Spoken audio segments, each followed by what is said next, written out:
Ladies and gentlemen, the co-founder and CEO of Teach for All, Miss Wendy Kopp.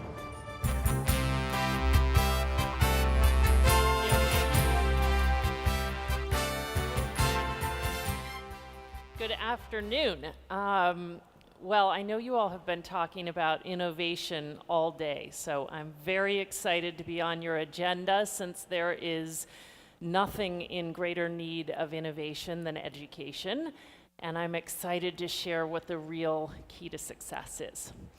Let me start by asking you a question that Mark Zuckerberg asked me a couple of years ago. He asked me what I thought accounted for the success of Facebook. What do you think? What do you think? I can't hear anything. Great product. Oh, people. He said, some people may think it's technology, but of course it's people. It's leadership at every level of the company. And when he said that, it really resonated with me because I can't think of a single high-performing organization, team, company that isn't a product primarily of its leadership. So the same is really true in education, and yet we spend so little energy talking or thinking about leadership in education. So let's consider a few examples. The students in this classroom are growing up in Puente Alto, which is a low-income community in Chile, where about 15% of the kids will enter tertiary, post-secondary education. Yet the kids in this classroom, about 30 kids, accomplished something very different. Even in a year when the schools were literally closed for 5 months because of student protests, 76% of the kids in this classroom actually entered tertiary education, 30% of them entering Chile's top universities.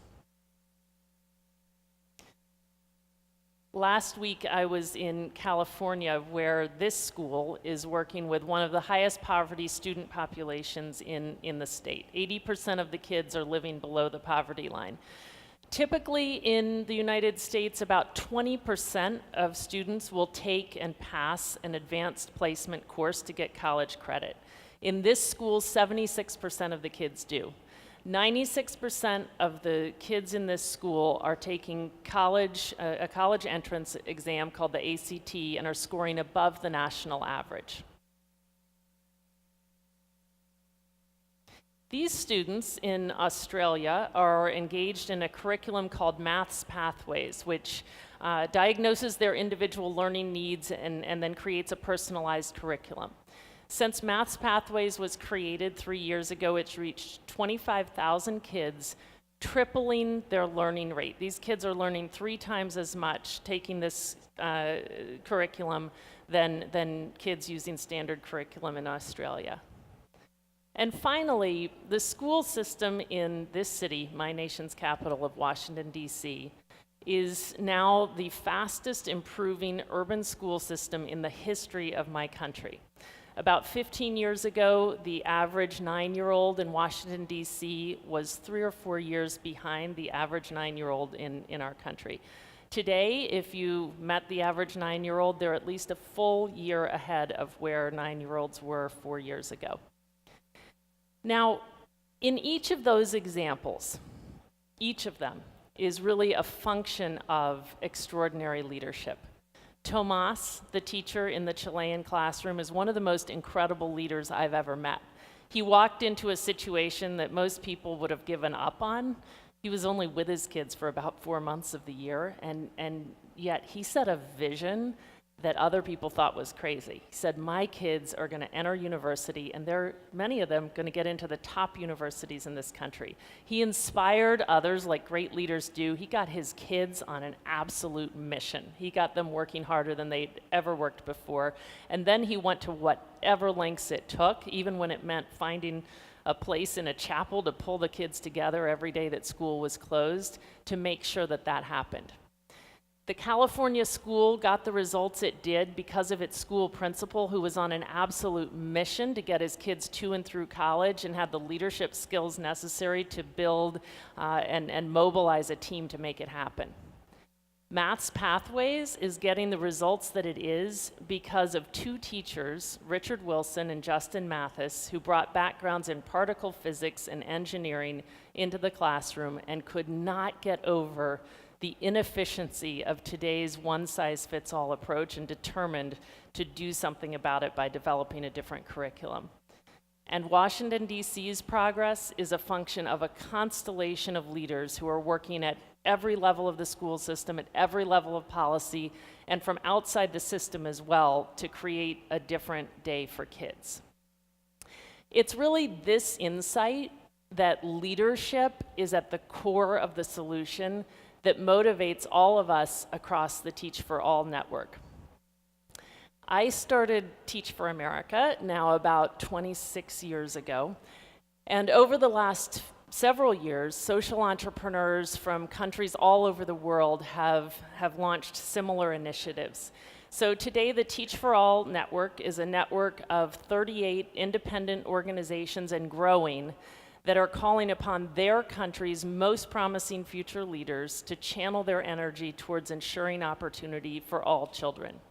Across Teach for All, we are committed to tackling what we call educational inequity. The fact that really all over the world, the privilege of kids' birth, their economic circumstances, their race, their gender, and so forth, really predict their educational outcomes and in turn, life outcomes. This is a very complex problem. It will require a whole lot of leadership to solve it. And yet, in all of our countries, and really in virtually every country of the world, we send our most educated, graduating college seniors, our most promising future leaders, against everything but that set of issues, into finance, into technology, into medicine, law, etc., but almost never towards expanding opportunity for the most marginalized kids. We are working to change that. The way we do this is, first of all, by going out and recruiting top recent grads, people of all different academic majors, all different career interests, very aggressively, to ask them to commit just 2 years to teach in the highest need communities in the particular country that's recruiting them. Each year now in the United States, 40 to 50,000 graduating seniors, many of them from the top colleges in our country, compete for the opportunity to teach in our urban and rural communities. Here in the Philippines, Teach for the Philippines selects just 10% of the people who apply. Just 3 years into its existence, Teach for the Philippines has attracted the valedictorians, the summa cum laudes from Ateneo University, from the University of the Philippines. In Mexico and Singapore, Mexico had 3,000 applicants last year for 120 spots. And Senya, Peru had 1,500 applicants for just 60 spots. Once we've recruited these folks, we invest a lot in their pre-service training and their ongoing professional development during the 2 years. We do that for two really important reasons. One is the kids in their classrooms today. It's so important that these teachers have a positive impact for their kids, and rigorous studies show that they do. At the same time, those 2 years are completely foundational for a lifetime of leadership and advocacy on behalf of kids. 2/3 of the folks who have committed to this actually stay full-time, long-term in education. And beyond that, many, many others who've gone into policy or law or medicine and other sectors are doing things full-time that relate to either improving schools or improving the quality of life in our lowest income communities. So the ultimate goal of all this is to ensure that we build a leadership force of people who will work at every level of the education system, at every level of policy, and across sectors in order to realize a day when all kids have the chance to attain an excellent education. This is working. The Chilean teacher, Tomas, is part of Enseña Chile. The school in California is led by a Teach for America alum and staffed by 2/3 of the teachers are Teach for America alumni. Maths Pathways was the brainchild of 2 Teach for Australia fellows. And if you took all the Teach for America alumni out of Washington, D.C., you would take away the schools chancellors who have led the change for the last 8 years. You would take away the vast majority of the senior team and senior leadership of the school system during that era. You would take away 20% of the school principals, many of them leading the fastest improving, the highest performing schools. You'd take away hundreds of teachers, the state commissioner for education, and the leaders of many of the NGOs who are supporting the change. We talk a lot about the importance of course, and what it's going to take to meet the Sustainable Development Goal, all kids learning in a mere 15 years all over the world. We talk a lot in our own countries about how we're going to improve our national education systems. Those conversations are typically about a few things. They're about how we need more money, we need better teacher training, we need to better leverage technology. They are almost never, ever, ever about how we're going to build the leadership capacity we need to make sure that all those other inputs are actually going to go to good effect. In every other sector, we spend a whole lot of energy thinking about how we're going to develop the future leaders for that sector.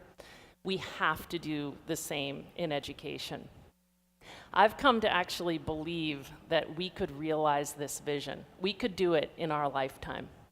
Tomas in Chile is showing us what's possible in the microcosm of his classroom. We're seeing it's possible not only at a classroom level, but at a level of whole schools, across schools, in whole communities like Washington, D.C. We could realize this, but there's a big question. And the question is whether enough of our countries, our societies' most promising future leaders are going to step up and say, you know what, we're going to make it happen. So as I leave you today, I want to leave you with a question, which is what you can and will do to ensure that the answer to that question is yes. Thank you very much.